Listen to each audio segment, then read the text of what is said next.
Bismillahirrahmanirrahim. Assalamualaikum warahmatullahi wabarakatuh. Perkenalkan, nama saya Latif Arif Anggoro, NPM 1970651606. Di sini saya akan menjawab uh, UAS dari mata kuliah Manajemen Sistem Teknologi Informasi. Yang nomor 1, jelaskan komponen organisasi, teknologi, dan manusia dari sistem informasi. Pertama, komponen teknologi.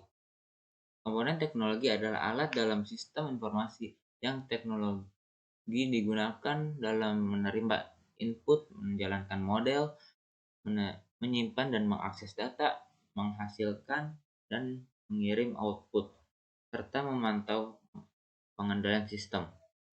Yang kedua, komponen organisasi. Komponen organisasi ada 3. Yang pertama, tujuan merupakan motivasi, misi, sasaran, maksud, dan tujuan yang dicapai dalam rentan waktu terstruktur. Struktur adalah susunan komponen-komponen atau unit-unit kerja dalam organisasi. Nah, yang ketiga, sistem.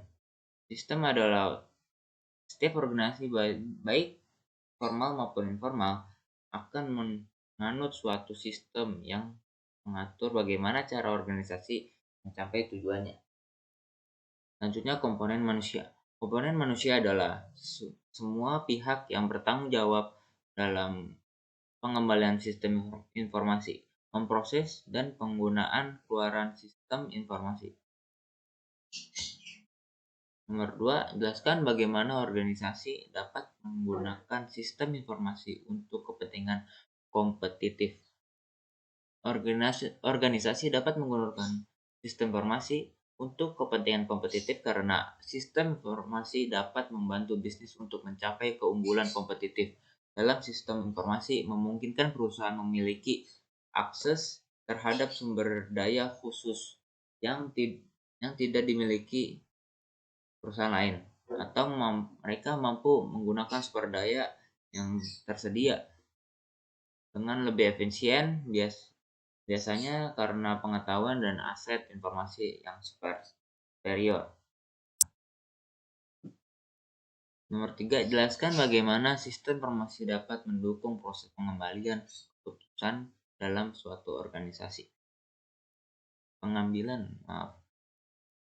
Sistem informasi dapat mendukung proses pengambilan keputusan dalam suatu organisasi dapat dibagi menjadi 5 tahap. Tahapan pertama, pemahaman dan perumusan masalah. Para manajer sering menghadapi kenyataan bahwa masalah yang sebenarnya sulit dikemukakan atau bahkan sering hanya mengidentifikasi masalah, bukan penyebab dasar. Tahap 2, pengumpulan dan analisis data yang relevan. Setelah manajer menemukan dan merumuskan masalah, manajer harus memutuskan langkah-langkah selanjutnya. Yang tahap 3, pengembangan alternatif. Kecenderungan untuk menerima alternatif keputusan pertama yang fleksibel sering menghindarkan manajer dengan pencapaian penyelesaian yang terbaik untuk masalah manajer. Pengembangan sejumlah alternatif memungkinkan manajer menolak kecenderungan untuk membuat keputusan terlalu cepat dan membuat keputusan yang efektif. Tahap 4, evaluasi alternatif. Setelah manajer mengembangkan sekumpulan alternatif, manajer harus mengevaluasi sekumpulan alternatif itu. Manajer harus mengevaluasi untuk menilai efektivitas setiap alternatif. Tahap 5, pemilihan alternatif yang terbaik. Pembuatan keputusan merupakan hasil evaluasi berbagai alternatif. Alternatif terpilih akan didasarkan pada jumlah informasi bagi manajer dan ketidaksempurnaan. Selanjutnya, identifikasi dan berikan contoh dampak sistem informasi terhadap organisasi, aktivitas bisnis, masyarakat, maupun individu. Dampak sistem informasi pada organisasi dapat dilihat pada perubahan organisasional dalam berbagai area, antara lain struktur organisasi, dan otoritas, memungkinkan peningkatan produktivitas pada manajer dan pengurangan jumlah manajer serta tenaga ahli. Dampak sistem informasi pada masyarakat.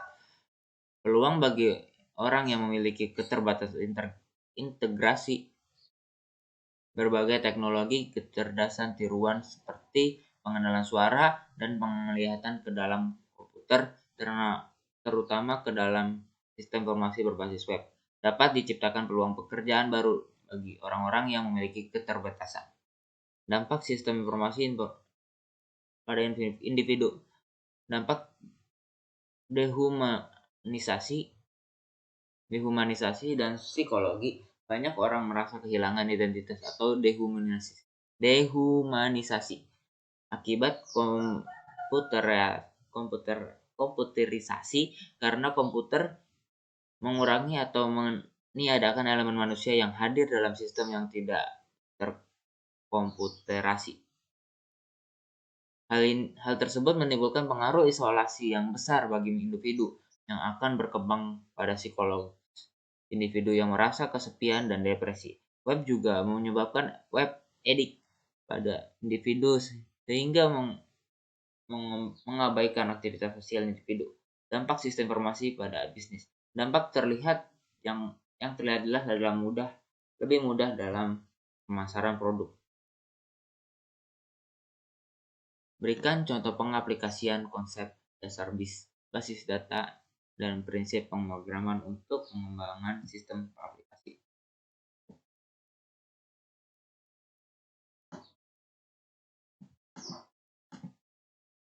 Contoh pengaplikasian konsep dasar basis data dan prinsip pemrograman untuk pengembangan sistem aplikasi dapat dilihat pada yang pertama, bank,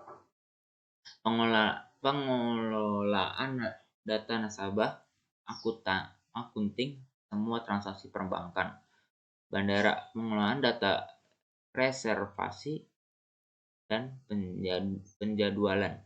Universitas, pengelolaan pendaftaran alumni, penjualan, pengelolaan data konsumer produk penjualan.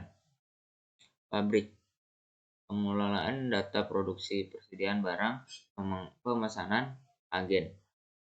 Yang selanjutnya, kepegawaian, pengelolaan data karyawan, gaji dan pajak. Selanjutnya, telekomunikasi, pengelolaan data tagihan dan jumlah pulsa. Sekian presentasi dari saya, Pak. Jika ada kesalahan, mohon dimaafkan. Wabillahi taufiq wal hidayah. Wassalamualaikum warahmatullahi wabarakatuh.